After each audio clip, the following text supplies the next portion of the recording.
नमस्कार। आप देखना शुरू किए हैं नई सोच लाइव। अभी मैं दियारा क्षेत्र में आए हैं और यहाँ पे ये दानापुर के उम्मीदवार रामकृपाल यादव जी एनडीए कैंडिडेट हैं और उन्होंने क्या कुछ कहा है वर्तमान विधायक के संबंध में सीधे हम सुनवाने का प्रयास करते हैं। और उन्होंने सीधे तौर पे सांसद मीसा भारती के संबंध में भी बहुत कुछ उन्होंने बताए हैं और उन्होंने कहा है कि यहाँ दियारा क्षेत्र के लिए मैंने ही बिजली सड़क की व्यवस्था कराया था, लेकिन यहाँ से जो वर्तमान विधायक है उन्होंने भी कुछ नहीं किया। सीधे हम उनसे ही सुनवाते हैं क्या कुछ कह रहे हैं रामकृपाल यादव जी। उनके उत्साह से लगता है कि सब लोगों का आशीर्वाद मुझे मिलेगा। फिर इस बार यहाँ का जो समस्या है मूल रूप से तो समस्या पहले जो था सड़कों का निर्माण हमने करवाया, सब हुआ है। यहाँ से प्रधानमंत्री ग्रामीण सड़क योजना से मैं सारे अधिकारियों के साथ मिल करके इसका एस्टिमेट बनवाया था और प्रधानमंत्री ग्रामीण सड़क योजना से इसको जुड़वा करके जहाँ सड़क था ही नहीं, एकदम था ही नहीं, कुछ यहाँ की जनता आपको बताएगी।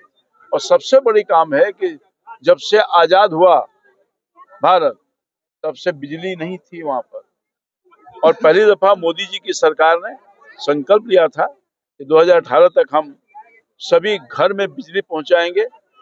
बिजली पहुंचाने का काम किया, उसके भी गवाह हैं। अगर मैं कोई गलत बात बोल रहा हूँ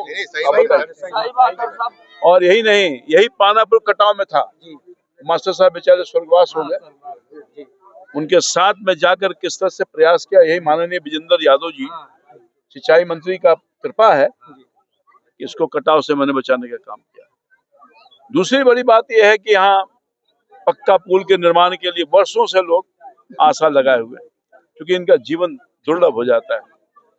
बाढ़ के दिनों में बाढ़, परेशान, आना जाना बंद, तो उसके लिए बहुत पहले से डिमांड था। और मैंने जब मैं लोकसभा का मेंबर था तो भारत के प्रधानमंत्री जी से, भारत के सड़क मंत्री जी से मैंने आग्रह किया। उसका लिखित है मेरे पास, मैंने पार्लियामेंट उठाया, लिखित है, सब है। कोई कह रहा है कि हम करवा दिए हैं, हम चैलेंज देना चाहते हैं। और सफलता ये मिली कि शेरपुर से NH का रोड है भारत सरकार का, शेरपुर से दिगवारा पुल का निर्माण हो रहा है। और मेरे बहुत अथक प्रयास के बाद वो गंगहारा के पास, फुटानी बाजार के पास वो पुल, रैंप गिर गया है, निर्णय हो गया है, सब कुछ हो गया है।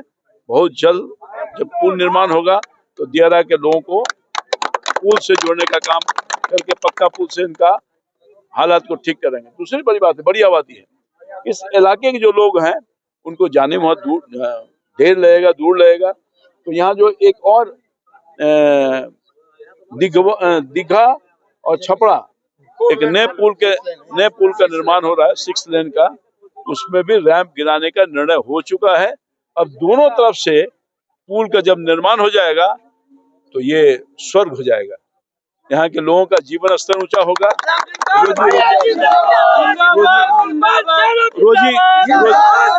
रोजी रोजगार मिलेगा। कुछ लोग, ये जो एक सबसे बड़ा सवाल है, 3 पंचायत प्रशासनिक व्यवस्था चली गई उधर छपड़ा की तरफ, सारण की तरफ, और ये बड़ा इशू है। और ये उस समय गया है जब माननीय उप मुख्यमंत्री के रूप में तेजस्वी यादव जी थे। ये लोग गए थे, कहाँ है लोग, 100 की संख्या में गए थे, धरना हुआ, प्रदर्शन हुआ, आंदोलन हुआ। मैं तो उस समय प्रयास किया ही, सरकार हमारी नहीं थी, और उनकी सरकार रहते हुए भी इन लोगों को किस तरह से तिरस्कार सहना पड़ा है, कई लोग गवाह भी होंगे। तो ये हाँ ठीक बोला, ये जो है हालात है दियारा के विकास के लिए हम हमेशा संघर्ष रहे हैं। दियारा का लोगों ने मुझे अपने दिल में बसाया है और मेरे दिल में है। अब यहाँ के विधायक से मैं पूछना चाहता हूँ, जो 5 साल रहे, 5 गो उपलब्धि बता दें या एक उपलब्धि बता दें दियारा के लोगों को। 5 साल में तो 5 बार आए हैं कि नहीं, मुझे नहीं मालूम। और यहाँ से सांसद भी हो गई हैं जो राष्ट्रीय जनता दल के हैं, बड़े नेत्री हैं, बड़ा प्रभावशाली हैं। 1.5 साल हो गए, 1.5 साल से अधिक ही हो रहा होगा, 1.5 काम बता दे। और दियारा में एक दिन भी आई होगी तो हम चुनौती देना चाहते हैं। एक आदमी भी, बाढ़ आया सिर्फ मैं आया, हारने के बाद भी मैं, क्योंकि इनकी पीड़ा, इनकी दर्द को मैं समझता हूँ। कोई पूछने वाला नहीं था। और पूरी की पूरी व्यवस्था हमने करवाया, चाहे उपरवार में जो कैंप लगा था डीएवी बलदेवा स्कूल में, या दियारा में, जो हर आदमी को फायदा हुआ है, मेरी सरकार ने की है, मेरे प्रयास से हुआ है। तो ये दियारा का मैंने ही कुछ किया है और मैं ही करूंगा।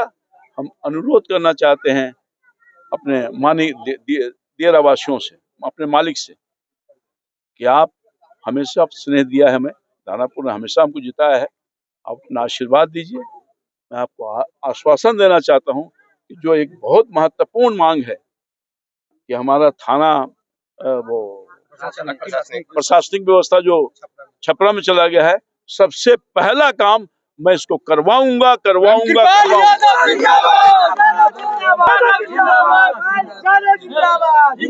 फिर से हमको जंगल राज कहते थे, अभी तो महाजंगल राज है, जैसा कि अभी मोकामा का घटना हुआ है, उस घटना को लेकर के। घटना दुर्भाग्यपूर्ण है, हम इसको कंडेम करते हैं। अपराधी जो भी होंगे बख्शे नहीं जाएंगे। सरकार ने कुछ कार्रवाई की है और आगे बहुत सख्ती के साथ कार्रवाई होगी। जो लोग इसमें इन्वॉल्व हैं, कभी नहीं सरकार उसको बख्शेगी, क्योंकि सरकार ने किसी को फंसाती है न बचाती है। हम आपके माध्यम से आश्वस्त करना चाहते हैं कि निश्चित तौर पर जो भी अपराध पताल में भी होगी, उसको निकाल करके कड़ी से कड़ी सजा सरकार देगी। क्या लगता है सर, एनडीए को कितना सीट आने की उम्मीद? अब एनडीए के सरकार, हमें लगता है कि बहुत ज्यादा एनडीए के पक्ष में लोग हैं, क्योंकि पिछले 20 साल में एनडीए की सरकार ने काम किया है और सबको फायदा पहुंचा है, चाहे किसान हो, मजदूर। अब देखिए ना, हाल में ही महिलाओं को 10,000 रुपये की राशि दी जा रही है, उनके उन्नति के लिए, उनकी पढ़ाई की व्यवस्था की जा रही है, उनके रोजी रोजगार की व्यवस्था की जा रही है। और पेंशन जो था 400, ये कहते हैं माननीय तेजस्वी यादव जी कि मेरी सरकार नौकरी दी, तो आपने पेंशन क्यों नहीं बढ़वाया? जब आप ही मुख्यमंत्री, कोई और था मगर आप ही मुख्यमंत्री की हैसियत से काम कर रहे थे, आपके डायरेक्शन पर सरकार चल रही थी, तो आपने पेंशन क्यों नहीं बढ़वाया? 23 महीना उनकी सरकार थी ना। और बिजली फ्री करवा दिया, पूरा का पूरा बिजली फ्री हो गया गरीबों के लिए। केंद्र में आपकी सरकार रही है, केंद्र में आपकी सरकार रही, आप मंत्री भी रहे हैं। हालांकि एनडीए के घोषणा पत्र में किसानों को 3,000 रुपया बढ़ाया गया है कर्पूरी ठाकुर सम्मान निधि योजना के तहत, लेकिन क्या सर सही लगता है? किसानों को और ज्यादा मिलना चाहिए। किसानों के लिए राशि तो बढ़ाया गया और हर सुविधा सरकार दे रही है जो किसान तरक्की के शिखर पर ले जाए, क्योंकि हमारी मूल आमदनी का जरिया किसान। मेरा कहने का मतलब क्या सम्मानजनक है, क्या और होना चाहिए, बढ़ना चाहिए सर? पहले तो किसानों को सम्मान। अच्छा, इसके पहले जो कांग्रेस की सरकार है वो पैसा दी थी, कुछ फायदा हुआ था? तो 60 साल में जो नहीं हुआ, मोदी जी ने तो करके दिखाया, किसानों को फायदा पहुंचाने का काम किया। अभी और भी राशि बढ़ाया है, और भी राशि बढ़ेगा।